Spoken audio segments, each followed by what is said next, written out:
Kila Diwata.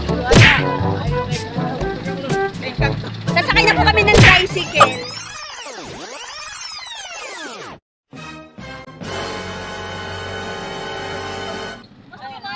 Taga Waray-Waray gang.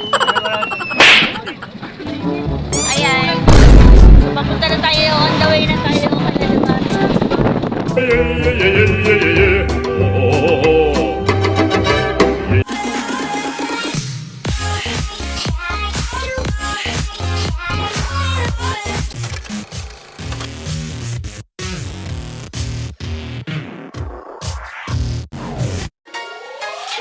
All black whip like a Bruce Wayne. She love my lifestyle and how I do things. All eyes on me. Watch me, I be doing. Okay, so narating na tayo dito. Walang libre daw sabi ni Kuya.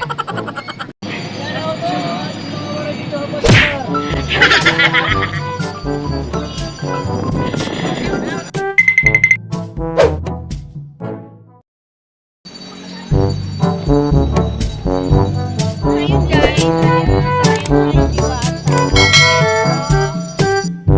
So, ayun na nga guys. So, pumila na rin kami para kumain.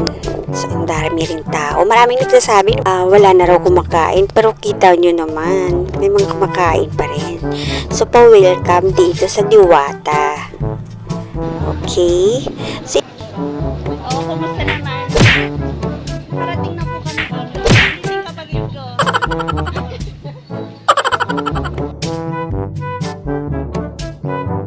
taga-summer din yan silang lahat.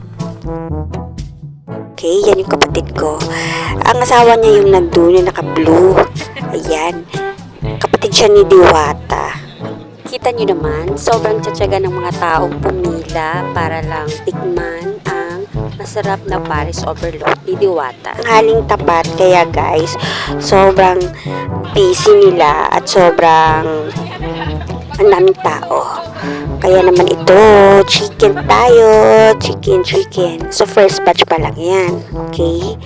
So, yan, pumila na rin kami para matikman ang Paris Overload.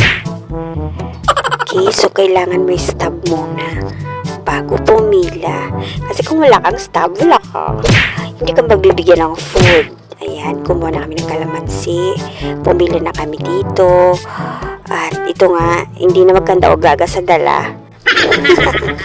Ibang ang camera ay hawak din. At babawon ka talaga dito guys ng maraming pasensya habang nag-aantay ng mapopwestuhan.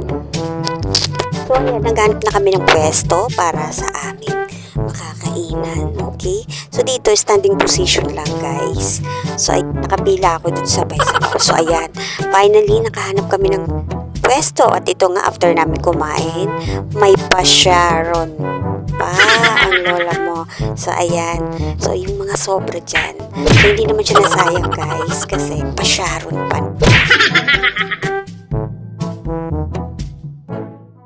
Tapos na kami kumain ay nakasiting pwede na sa pwesto.